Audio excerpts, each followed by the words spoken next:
Merhaba arkadaşlar, kanalıma tekrardan hoş geldiniz. Bugün yine bir Dominik Cumhuriyeti videosuyla karşınızdayım. İyi yönleri ve kötü yönlerinden biraz bahsedeceğim. Bu iki part olabilir, 3-4 hani aklıma geldikçe tecrübelerimi sizinle paylaşmak istiyorum. Bunu maddeler halinde de ayırmayacağım. Sohbet şeklinde gerçekleştireceğiz. Öncelikle şöyle başlayayım. Bir ülkenin iyi ya da kötü yönü kişinin kendi beklentilerine ve kriterlerine göre de değişiyor tabii ki.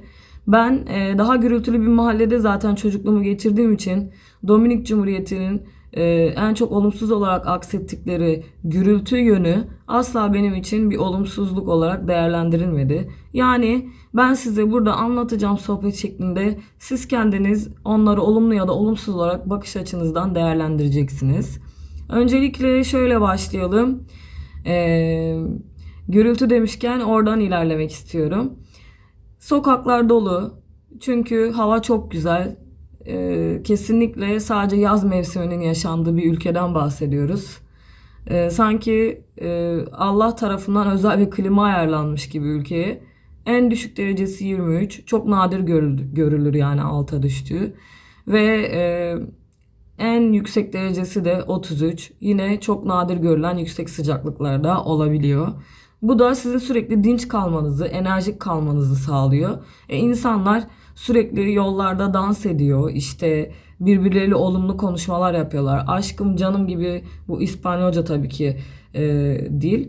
Dilde konuşulan bu kelimeler. Ya mesela biz burada sürekli kullanamayız onları tanımadığımız insanlara. Ama onlar o şekilde kullanıyorlar ve bu da onların çok pozitif olmasını ve görünmesini sağlıyor.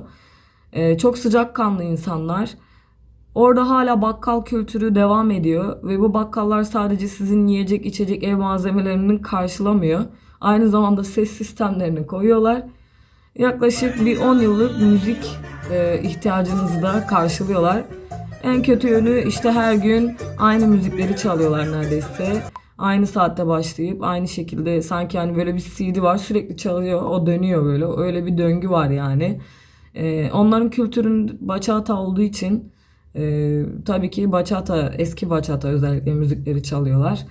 Tabii o müziği duyan insanlar yolda yürürken bir bakmışsınız işte karşıdan karşıya geçerken sokakta dans edebiliyor. O onları olumlu yönde etkiliyor yani. Hiç kimse bundan şikayetçi değil. Sadece biraz kirlilik var. İşte bakkalların içi olsun, herhangi bir kuaför, e, mesela sağlık ocağı bu tarz yerler gerçekten çok kirli. Ülkede genel anlamda zaten bir kirlilik var. Onun dışında çok yağmur alan bir ülke olduğu için su geçirmez eşyalar alırsanız gitmeden önce ya da yaşamaya karar verdiniz bir çanta mı alacaksınız, sırt çantası? Kesinlikle su geçirmez olması gerekiyor. Yoksa telefonunuz, her şeyiniz kesinlikle batabiliyor yani anında orada kaybedebiliyorsunuz. Çünkü hava çok güneşli. Çıktınız süper. Yani hava durumunda da öyle söylüyor. Çarşıda işiniz var, gittiniz bir yürüdünüz işte 15 dakika sonra bir baktınız inanılmaz derecede yağmur yağıyor. Yani şiddetli yağıyor, öyle sadece hani çiseleme şeklinde yağmıyor. Ya bana göre olumlu olan yanlarından meyveler. Çünkü ben meyve yemeyi aşırı seviyorum. Resmen meyve cennetine düştüm. Hiç tanımadığım meyveleri tecrübe edindim, tattım. Yani o kadar hoşuma gitti ki benim için en olumlu yönlerinden biri buydu.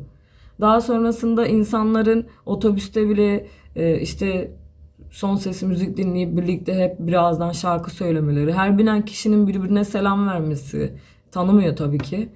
Ya da işte bizde böyle hani İstanbul'da karşıya geçerken vapurla böyle işte satıcılar olur, ne bileyim çakı falan satarlar. Orada insanlar böyle kendileri müzik kaydetmiş, cover yapmış ya da işte kendi şarkılarını yapmış stüdyoda.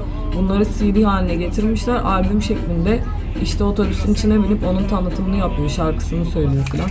Onu satmaya çalışıyor. Bu da benim çok hoşuma giden yönlerinden biriydi. Tabii ki insanların birbirine davranışları çok hoş. Biz 20 yıl Türkiye öncesine gidiyorsunuz dediğimizde olumlu yönleriyle de gidiyorsunuz. Gerçekten hani hiç ne yaşlı olmanıza gerek var ne hamile olmanıza. Sadece bayan olduğunuz için hemen bir erkek kalkıp böyle işte buyurun diye yer verebiliyor ya da işte aynı şekilde bir genç kız olur ya da. Yani inanılmaz orada bu saygı olayı devam ediyor. İnsanlar zaten birbirine hitap şekli hiçbir zaman olumsuz bir kelime arada göremezsiniz. Çok olumsuzluk kullanmak istediklerinde araya bir iki küfür sığdırıyorlar. O da çok sinirli olduklarında. Ee, Yani çok gürültülü bir toplum. Normal konuşmalarını zaten kavga ediyormuş gibi zannediyorsunuz. Ama onun dışında hani eğer ki gürültülü ortamda yatmaya alışkınsanız sizin için bunlar çok da fazla olumsuzluk yaratmayacaktır. Ben gürültülü ortamda uyuyamasam bile bana yaratmadı. Tabii ki doğal güzelliklerinden bahsetmeye gerek yok. Beyaz kumu, palmiyeleri, işte o deniz ortamında yapılan kokteyller, her şey süper. Onun dışında en çok sevdiğim yönlerinden biri, iş görüşmesine gidiyorsunuz.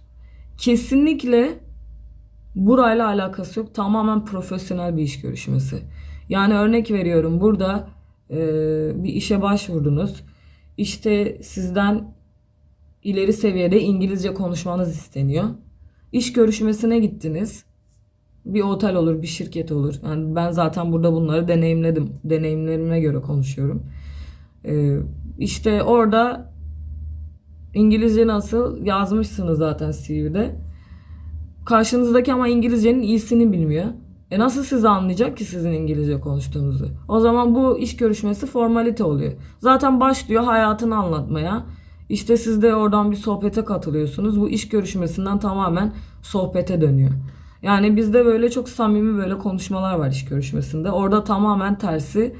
Ben ilk iş görüşmemi alamadım çünkü eşim dedi niye alamadın, anlat bakayım. Anlattım. Çünkü dedi sen dedi çok konuşmuşsun dedi. Yani hani bizim o sıcaklık olarak gördüğümüz şeyi onlar normal hayatında yapıyor.